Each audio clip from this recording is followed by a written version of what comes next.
Hi everyone, welcome to 5 mistakes that beginners make in digital art and how to fix them. This is a little different than what we normally do on this channel. I normally do tutorial-based videos, but you all have been asking me a lot of questions, and so I want to start answering some of them here on the channel. So if you like this format, tell me in the comments below so that I know you like it, and remember to subscribe to get these in your inbox. I'm Liz Kohler Brown. I'm a service designer and hand letterer who loves helping people find their style and sell their work. So let's dive into the first mistake, and I want to admit here that I have certainly done this in the past, and that is making artwork too small. An example might be like 3 by 3 inches or using a low DPI like 150 DPI. The problem with this is that your artwork then can't be printed any bigger than 3 by 3 inches, so pretty small, right? So the key is to start by thinking how big might you want to print this eventually, and then you know how big to make your canvas. Ideally, you will use 300 DPI or higher. Personally, I use 600 because I like things to be like double the size I might need so that I never have to worry about having enough pixels in my artwork. So the solution for this is to always work larger than you think you'll need, both larger in dimensions and higher DPI. Now, of course, the exception is if you know exactly what size you need. Sometimes I work with a company and they tell me exactly what they need, and it's really easy for me to just make that canvas. They want a certain DPI, they want certain inches or pixel dimensions.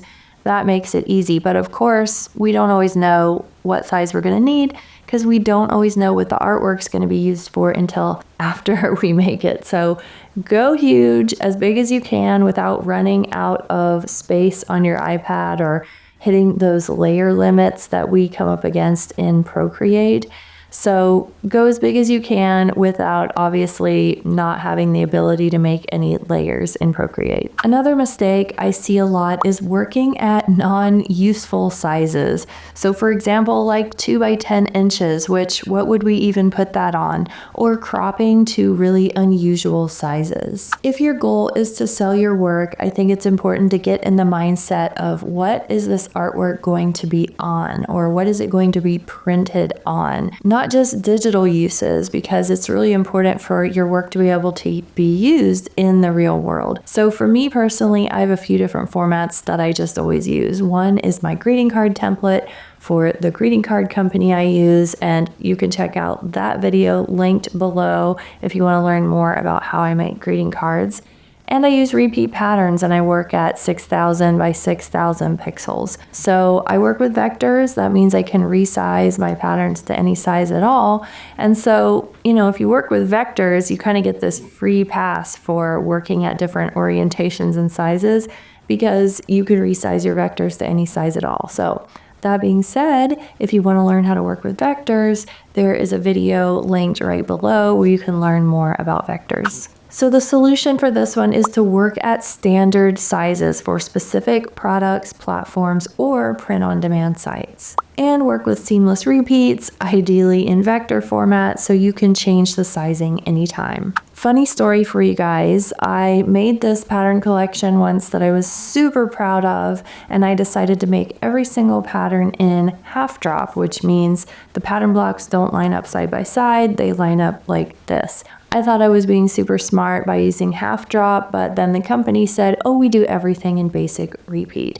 So I had to redo every single pattern. Now, I'm not saying that nobody uses half drop, but I'm just saying be aware of the standards that the companies you want to work with use, whether that be a certain file type or a certain sizing. If I want to pitch to a puzzle company, for example, I go and screenshot the orientation of their puzzles, and I will illustrate something in their orientation or crop one of my existing artworks into their orientation before I pitch, so that they can see, hey, I care about your products, your orientation is important to me, and I can make my work in that setting. The next common mistake is not staying organized. This could mean your artwork, like your layers aren't organized, or you don't know what brushes or sizes you used, or your final files aren't organized, like your originals or your backups. I can't tell you how much time I have wasted searching for original files when someone says,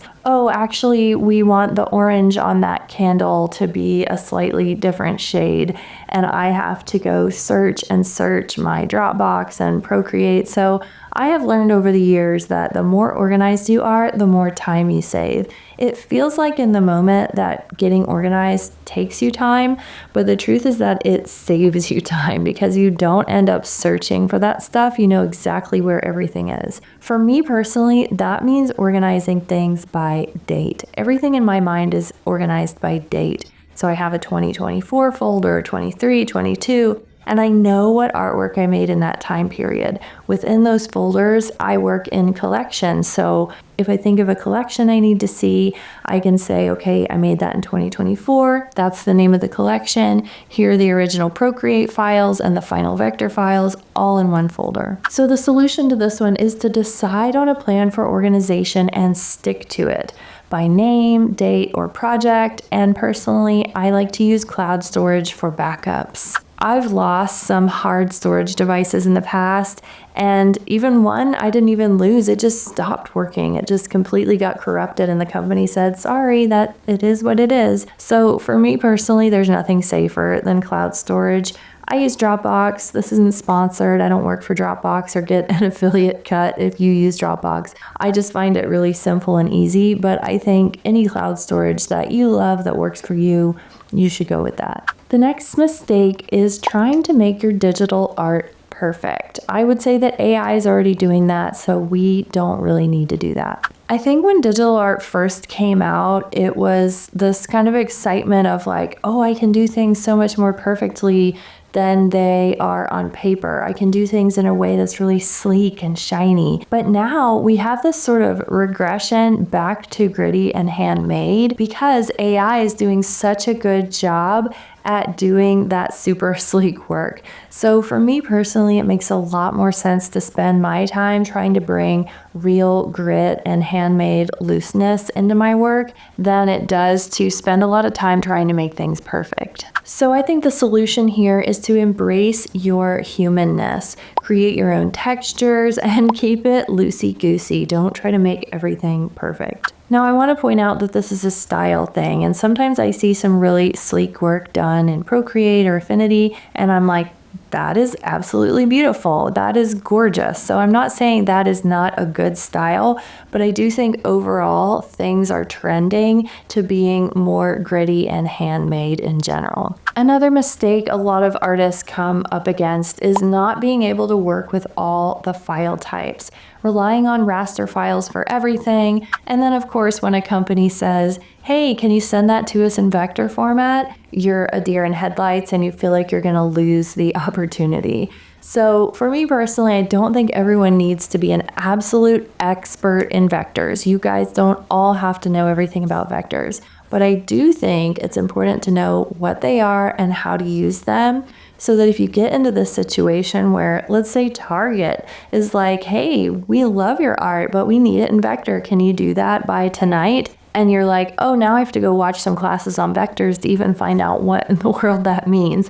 So you don't want to get caught there. So the solution is to learn how to use vectors. Just know the basics and understand what they're for. I'm going to offer you guys a free 1-week trial to my membership where you can learn all about vectors, all the basics, and go as deep as you want and see, maybe you'd actually like vectors. You don't know if you've never tried them, right? So you can watch all my classes with a 1-week free trial right below this video. It's question time. This is the part of my YouTube videos where I like to answer a question that one of you has put in the comments. So if you'd like to have your question featured here in the future, go ahead and put one right below this video. This one is from Green Life Finn, and this person commented on my tiny house tour, and they say, happy for you, your work looks great. What POD company do you use? So if you haven't seen the tiny house tour yet, check that out. It's linked below this video. I show you around my space that we're in right now so you can see what it looks like from the inside and outside and learn about how I made this happen. So let's answer this person's question. First of all, I started my whole art making journey on Spoonflower because I used to work at Spoonflower, so I knew what they were and how to use them. That's where I happened to start. I expanded into Society 6, I've used Zazzle, Redbubble. I think they're all awesome, but I think the key is to learn the basics of the one that you want to use and then dig deep into it. I share all about that inside my membership. So if you're like, what does that even mean? Again, you can pull up that free trial and check out my classes on print on demand. Now, I want to mention there's kind of a new print on demand that I don't think a lot of people know about yet. And it's sometimes called drop shipping, sometimes just called print on demand. But basically, these companies allow you to set up a connection between your shop and their printing and shipping capabilities. So something like Printify or Printful or Gelato. So I have a blog post all about that. If you're like, what does this even mean? I call it the less saturated version of print on demand. I think it's easier to sell work there than it is on print on demand platforms that are non-gated. And non-gated just means there's no barrier to entry. Anybody can list their designs on Spoonflower. Spoonflower used to have a requirement of buying swatches, which many of you know if you have ever sold on Spoonflower. They recently decided you don't have to buy swatches anymore. Anyone can make anything for sale, which is awesome, but it also is this sort of removal of a gate that allows anyone to jump in and list their designs, which of course makes more competition for everybody. Society 6 has kind of done the opposite thing. They've always had no gate, and now they've added a gate. So now they've got that subscription that's required for listing a certain number of designs. So that's the important thing to consider is like some of these things are gated, some are not gated, and you have to kind of dive into that, which again, I cover in detail in my membership because I like to review these things as they come out. Things are always changing in the print-on-demand world, and I like to personally stay on top of it and help you all do the same. So that's what my membership is all about. So I hope you all enjoyed this 5 mistakes of digital art video. If you can think of more mistakes or you have questions, put those right below in the comments. I think one of the most important things for digital artists to understand is to know how to work with vectors. They're so important. They unlock all kinds of licensing deals and ability to do interesting custom work. So that's one of my biggest goals, is to help artists know that vectors aren't as hard as they seem, and once you learn the basics, you can really work with vectors with ease. So I'll see you guys next time. Remember to subscribe if you want to get more of these in your inbox. Bye. If you like this video, you may also like some of the other videos in my channel, like what are vectors and how do you use them, and also how to make vector-based assets.